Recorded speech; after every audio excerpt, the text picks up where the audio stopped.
너무너무 잘했어요. 잘했다고 박수 한번 서로 쳐봐요. 앞으로도 이렇게 앉아주세요. 자, 오늘 저녁 저희에게 주시는 하나님의 말씀은 로마서 8장 18절 말씀. 로마서 8장, 제 눈이 지금 18절 말씀 맞죠? 18절부터 22절 말씀까지, 22절 말씀까지 한 절씩 저와 같이 교독하겠습니다. 18절 말씀 제가 먼저 봅니다. 생각하건대 현재의 고난은 장차 우리에게 나타날 영광과 비교할 수 없도다.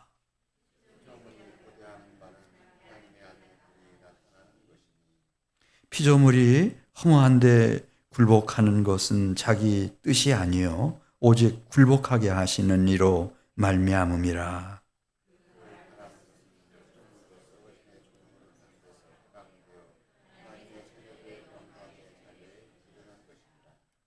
22절입니다. 피조물이 다 이제까지 함께 탄식하며 함께 고통 겪고 있는 것을 우리가 아느니라.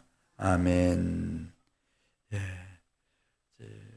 오늘 저녁에 아주 귀한 목사님을 하나님께서 저희 교회에 보내주셨어요. 송영래 목사님. 장로교 통합측 목사님이세요. 이제 침례교 목사님들 설교만 많이 듣다가 오늘 장로교 목사님 설교 이제 한번 듣게 되겠는데, 우리 사모님도 같이 동행해 주셨어요. 이제 교직에 계시다가 얼마 전에 명예퇴직하시고 귀한 시간 내셔서 이렇게 달려와 주셔서 감사하고, 우리 힘찬 박수로 우리 강사 목사님을 모시도록 하겠습니다.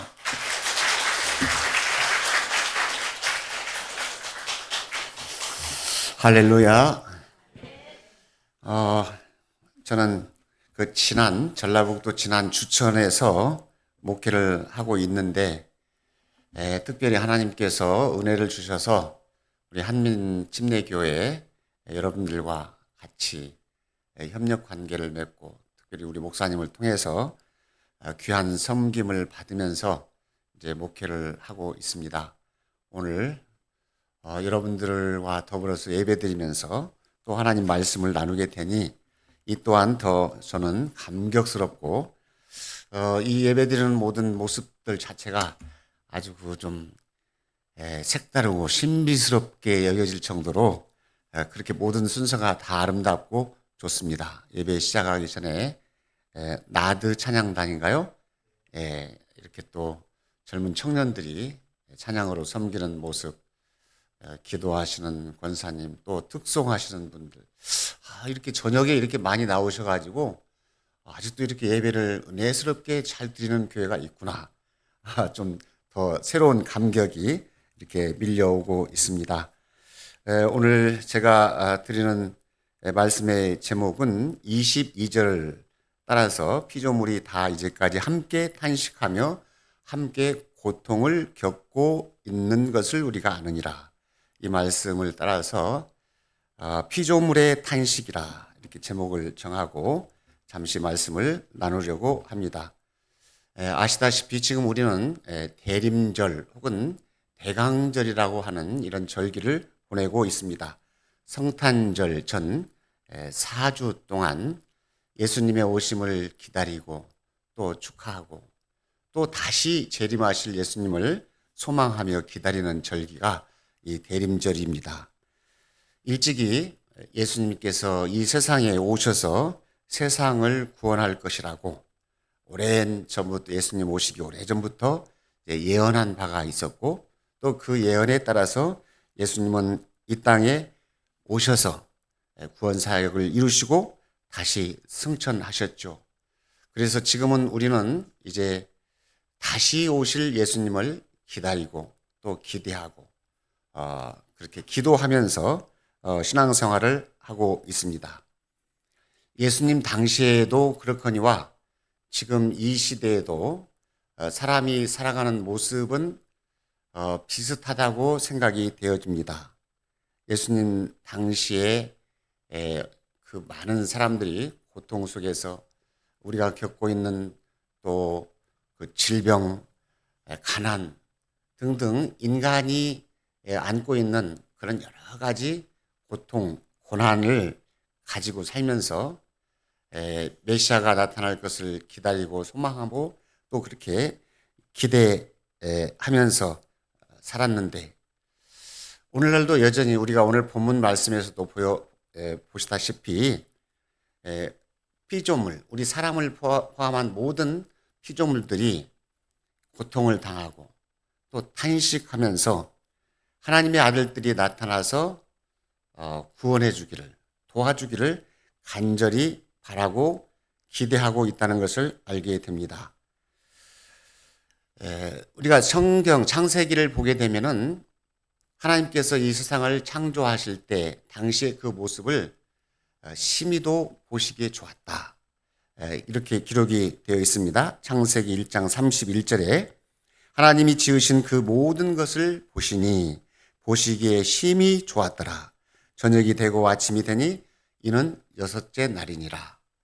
하나님께서 엿새 동안에 걸쳐서 하늘과 땅, 또 바다, 육지, 생물들, 온갖 식물들을 다 포함해서 이것들을 다 지어놓고 보시니 그야말로 아름답고 보시기에 참 좋았다라고 그렇게 기록을 하고 있는 것입니다. 앞서 잠깐 말씀드린 것처럼 저는 전라북도 진안 주천이라고 하는 곳에서 이제 목회를 하고 있는데 이곳은 그야말로 천혜 자연 환경이 너무나도 좋은 곳입니다. 사계절이 변하는 것을 늘 보고 경험하면서 이 자연의 아름다움과 신비를 보고 감사하며 또 하나님을 찬양하며 그렇게 살고 있습니다. 그 어느 때보다도 여름이 제일 좋습니다. 그 여름에 아주 맑게 흐르는 물을 보면서 그 안에서 또 물놀이를 즐기고 특히나 이 물도 좋거니와 또 너무 시원합니다. 그래서 저희 집에는 아예 에어컨 자체가 없습니다. 선풍기 하나로도 열대야 없이 그냥 그렇게 지내는 그 여름이 그 어느 때보다도 좋아서 제가 오늘 또 목사님께도 말씀드렸습니다. 여름에 꼭 한번 오셔서 하루 종일이라도 주무시고 가십시오. 그러는데 어쨌든 이렇게 하나님이 주신 자연의 아름다움을 보고 또 그 안에서 그 혜택을 누리면서 늘 감사하면서 지내고 있습니다. 그런데 최근 들어서 이 자연 환경이 조금씩 변화되는 것을 실감합니다. 제가 저희 교회에 이제 부임한 지가 6년 이제 다 돼가는데 처음에 갔을 때 그 주천에 흐르고 있는 운이람 반이람 계곡이 아주 좋았는데 거기에 다슬기가 참 많았습니다. 그래서 수시로 저희 아내랑 가서 다슬기를 잡곤 했는데 해마다 이렇게 느껴지는 것이 다슬기가 줄어가고 있고 지난 여름에는 실제적으로 다슬기를 거의 많이 잡지를 못했습니다. 그 정도로 이 변화를 느끼게 되는데 그 맑게 흐르던 물이 오염이 되는 것을 또 실감합니다. 왜냐하면은 얼마 전에도 손님이 와서 같이 손님을 대동해서 이렇게 강 줄기를 따라 걷는데 그 좋은 물이 이렇게 물기가 새파란 물기가 가득 바닥에 껴 있는 것을 보면서 참 안타까운 마음을 어찌할 수 없었습니다. 이 기후 변화와 더불어서 또 그렇게 잘 되던 농사가 잘 안 된다고 교인들이 또 주민들이 그렇게 이야기를 합니다. 이런 자연 환경의 변화는 물론이고 다 여러분들이 아시다시피 지금 우리나라 한국 그 인구가 고령화되면서 더더군다나 농촌의 인구는 급격히 줄어들고 있습니다. 초고령 사회라고 65세 이상 인구가 20%를 이제 넘어서면은 초고령 사회라 말하는데, 저희가 살고 있는 이 지역은 뭐 한 80% 이상이 사실은 65세 이상이라고 할 수가 있겠습니다. 대부분이 저희 교회 교인들도 80세, 90세 된 분들이고, 그 중에 제일 연세가 많으신 분이 94세 된 권사님인데, 이분이 항상 제일 먼저 나오십니다. 그래서 한 예배 시간 한 40분 전에 나오셔서 기도를 하시면서 신앙의 본을 보여주시는데, 90대가 한 3분 정도, 그리고 여타 다른 분들도 80대, 저희 부부가 제일 젊습니다. 그렇게 이제 교인 구성도 그렇고, 이렇게 그러다 보니까 주일날 처음 만나서 인사말이, 목사님 어디가 아파 죽겠어요. 오늘 또 제가 이제 다 봉고차로 교인들을 모시러 다니는데, 타자마자 그 권사님, 목사님 어제 저녁에 잠을 한숨도 못 잤어요. 어디가 막 쑤시고 옆구리가 아프고, 그래서 안 나오려다가 겨우 나왔어요. 이게 처음 인사들이 다 목사님 어디가 아파요, 뭐 눈이 아파요, 다 인사말이 그겁니다. 그런 경우를 접하면서 때로는 마음이 좋지를 않죠. 주일날 되면은 좀 더 이렇게 밝은 모습으로 이렇게 뵀으면 좋겠는데, 어떤 분은 아파서 못 나오신다고 그러고, 그렇게 이 질병 때문에 고통하며 신음하는 그런 모습을 또 매 주마다 보고 있습니다. 이 생태 환경의 오염, 그런 또 파괴로 인해서 자연은 자연대로 힘들어하고, 앞서 말씀드린 것처럼 또 사람은 이제 고령화로 접어들면서 여러 가지 질병 때문에 힘들어하고, 그래서 그렇게 오늘 말씀과 같이 자연을 포함해서 모든 피조 세계가 고통을 호소하며 탄식하는 모습을 매일매일 경험하면서 그렇게 지내고 있습니다. 이러한 그 탄식을 예언이라고도 하듯이, 오늘 말씀에서 바울은 온 피조물이 지금까지 함께 탄식하며 고통을 겪고 있다, 이렇게 말씀을 하고 있습니다. 이미 여러분들이 많이 접하셨다시피, 지금 바다에서는 산호초가 죽어가고, 바다에 떠 있는 그 플라스틱을 바다 거북이가 먹고 죽어가는 것들, 또 큰 고래나 상어들이 바다 가운데 떠 있는 그 여러 가지 우리가 버린 그런 쓰레기를 먹고 죽어가는 그런 것들을 우리는 가끔 뉴스를 통해서 들었습니다. 가뭄으로 인해서, 장기간 가뭄으로 막 땅이 갈라지고 농사가 전혀 되지 않아서 그곳에 사는 사람들의 또 신음소리를 우리는 듣고 있습니다. 미세먼지로 인해서 오늘 또 보니까 굉장히 미세먼지가 심해서 사람들이 외출을 해서 활동하기가 어려울 정도, 지금 이러한 여러 가지 기후변화와 더불어서 생기는 환경 문제를 우리는 늘 이렇게 심각하게 보고 경험하고 있습니다. 그 어느 때보다도 이 피조물의 탄식 소리가 크게 들리는 이때입니다.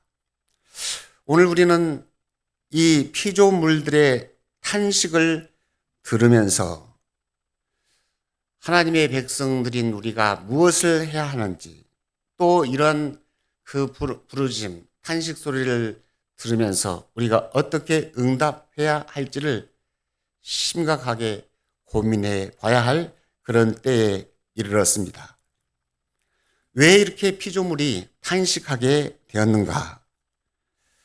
그것은 오늘 본문에서도 말씀하셨듯이, 피조물이 허무한 것에 굴복한 것은 곧 창조 질서가 깨어지고, 그리고 하나님의 창조의 목적이 길을 잃는 그런 상태에 접어들었다는 것을 말해주고 있습니다.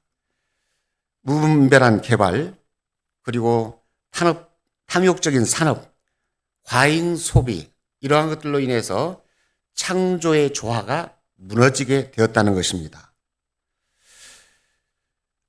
어떤 한 사람의 개인적인 죄 때문만이 아니라 사회 구조가 왜곡되고 그래서 자연까지 함께 고통을 받는 그런 시대에 이르게 되었다는 것입니다.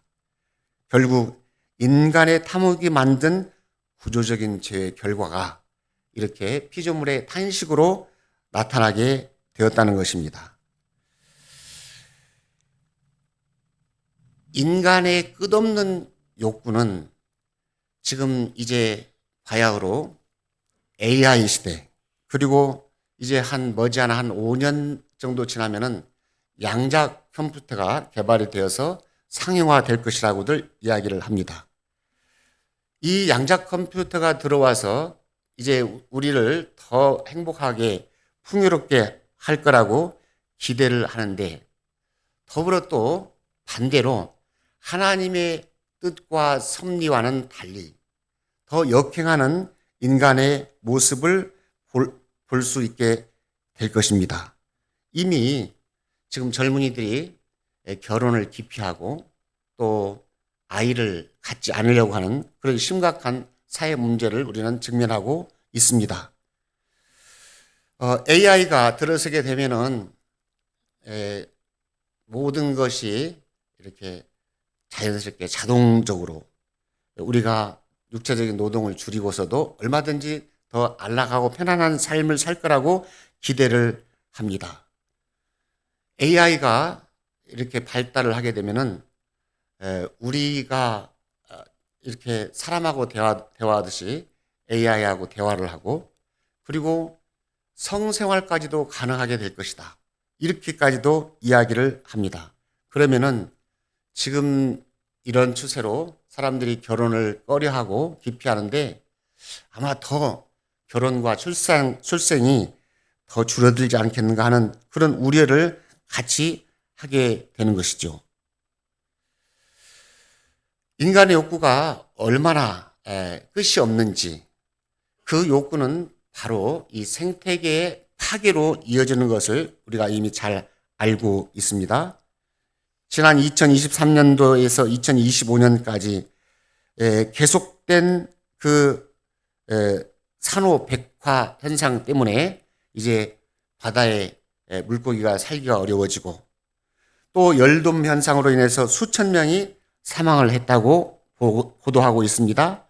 우리 한국의 이상 기온, 또 가뭄, 집중호우, 이런 것들로 인해서 작년에 그 어느 때보다도 피해가 컸었죠. 미세먼지, 또 초미세먼지로 인해서 여러 가지 질병이 더 증가하고 있고, 미세먼지가 많이 심한 나쁜 상태에 있을 때 그날에 더 사망률이 높다고 하는 그런 연구 보고도 있습니다. 미세 플라스틱 문제가 지금 요즘에 심각하게 대두되고 있습니다.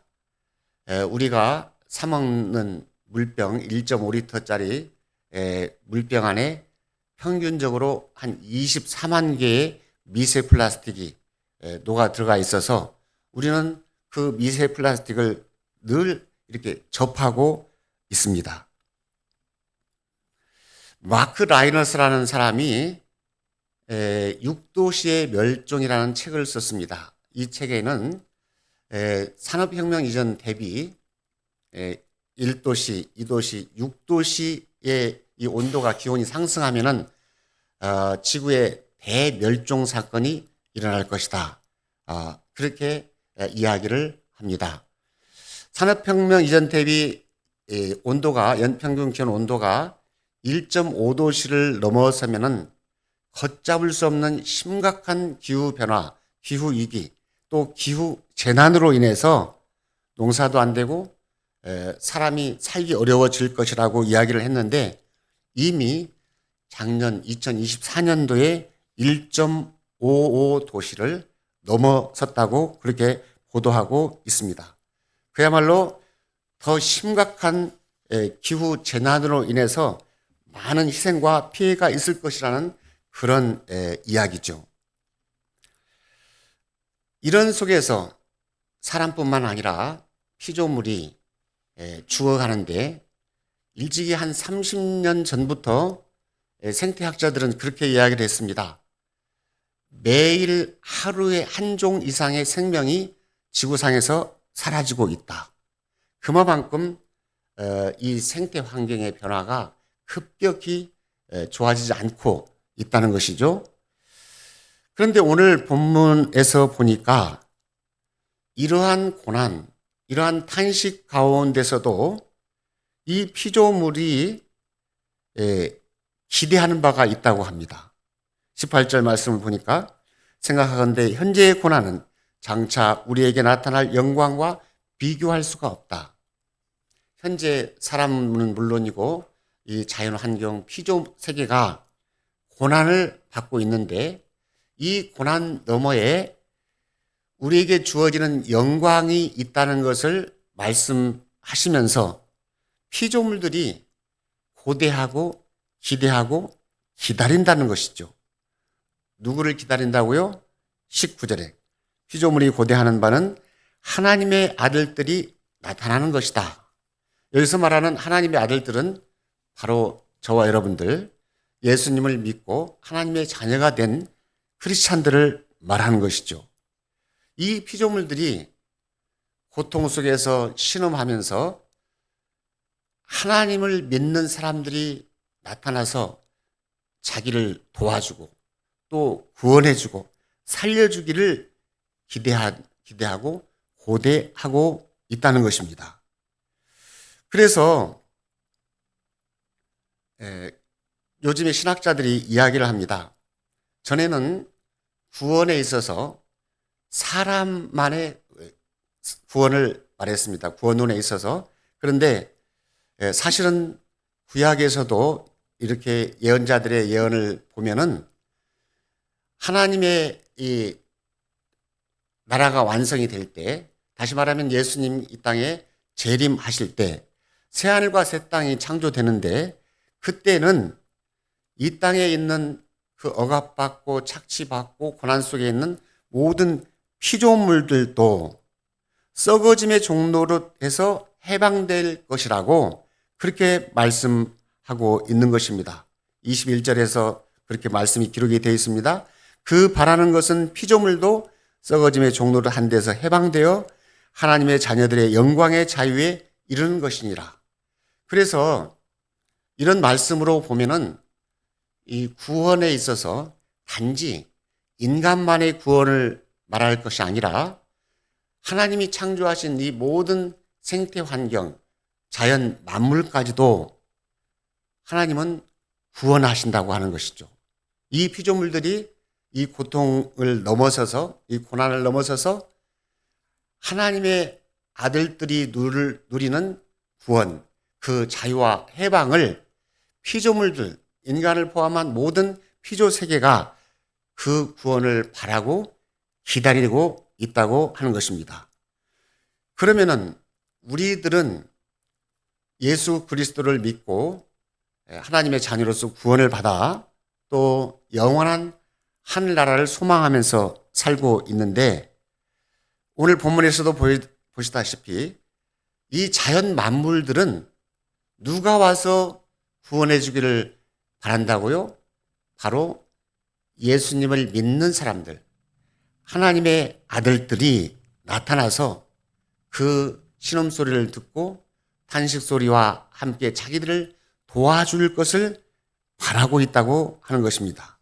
여기에서 우리는 예수 믿는 우리가 이 자연 생태계를 잘 보고 돌아보고 또 잘 보존될 수 있도록 관리하고 그리고 실제적으로 죽어가는 이 생태 환경을 살려내야 되는 막대한 책임, 사명, 이것이 우리들에게 있다고 하는 것을 깨달아야 할 것입니다.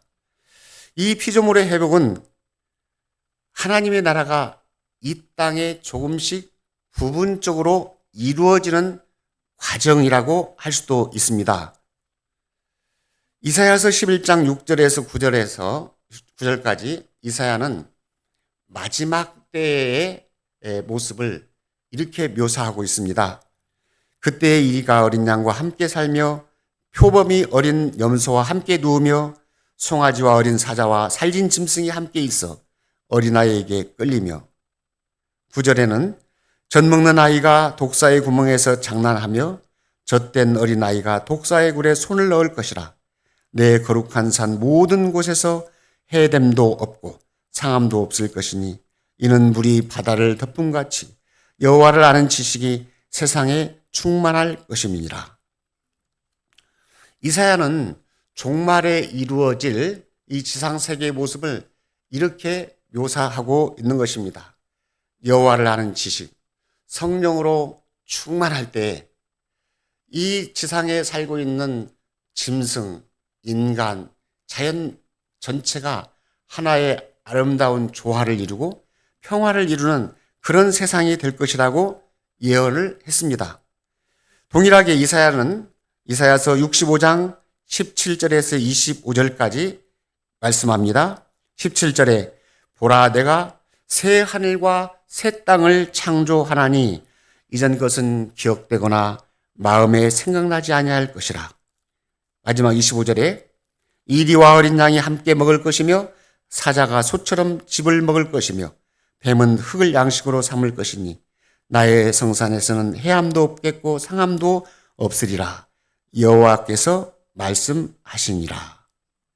종말의 모습, 예수님께서 다시 재림하실 때 온전히 이 지상을 통치하시게 될 때에 그때의 모습은 약육강식의 그런 세상이 아니고 어린 아이가 사자와 뒹굴면서 놀고 또 독사굴에 손을 넣어도 해를 받지 않는 그런 인간과 자연, 이 피조세계가 온전한 평화를 이루게 될 때 종말의 모습을 그렇게 묘사하고 있다고 하는 것입니다.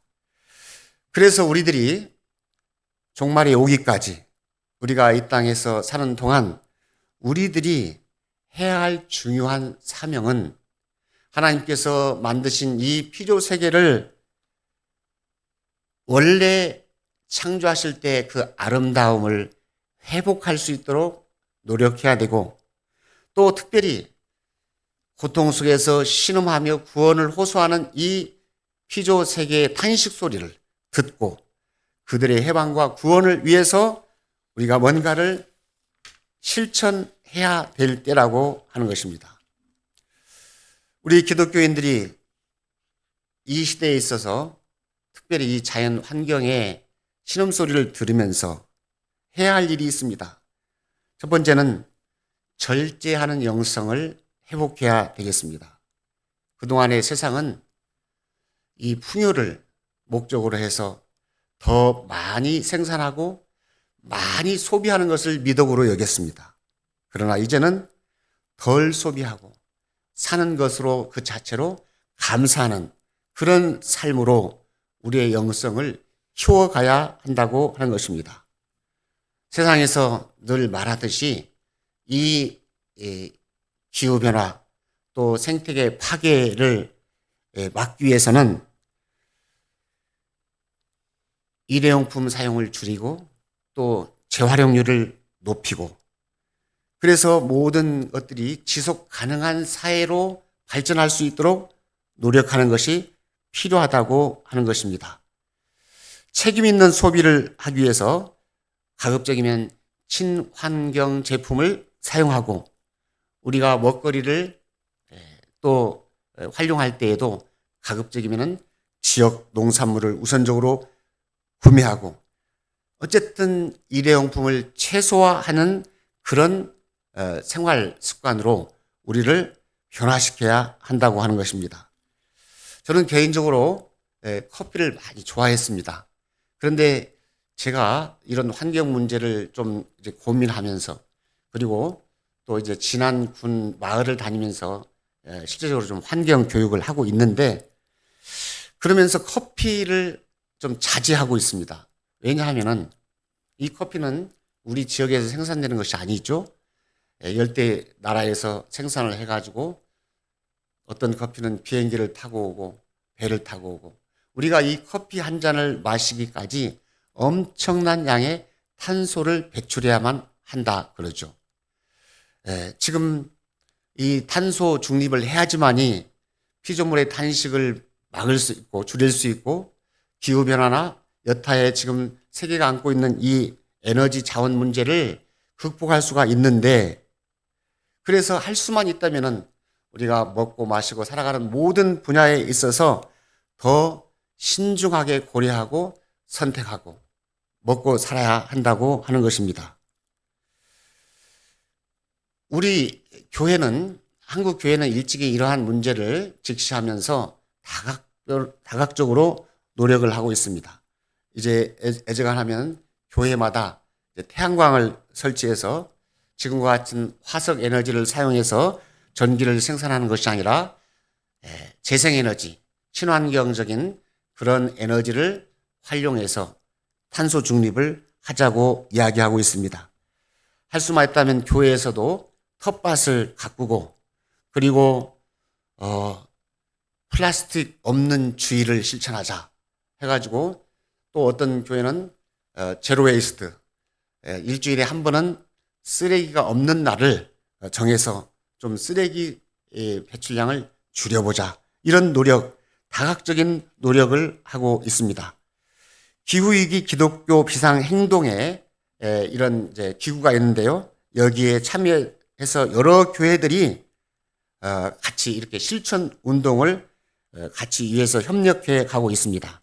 앞서 말한 것처럼 태양광 패널을 설치하고 교회 텃밭을 운영하고 또 창조절에는 녹색주의를 정해서 또 이렇게 실천하고 또 홍보를 하고 있습니다. 우리 개개인이 실천해야 될 여러 가지 분야들이 있죠.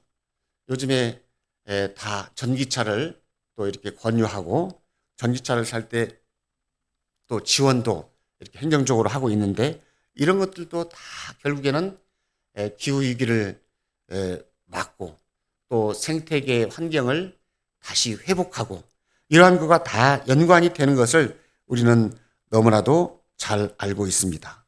중요한 것은 그 누구보다도 어떤 사회단체보다도 교회가 이러한 면에 있어서 깨어 있어서 앞장서는 모습을 보여줘야 한다는 것입니다.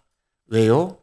오늘 본문에서 이 피조물들이 기대하는 바가 하나님의 아들들, 하나님의 자녀들이 나타나서 이 탄식 소리를 듣고 도와주기를 기다리고 있다고 하는 것입니다. 이 피조 세계는 지금도 신음하고 있습니다. 하지만 이 신음 소리는 단지 절망으로 그치는 신음이 아니라 오히려 소망을 가지고 하나님의 아들들이 나타나서 도와줄 것을 기대하면서 소리쳐 외치는 그 신음일 것입니다.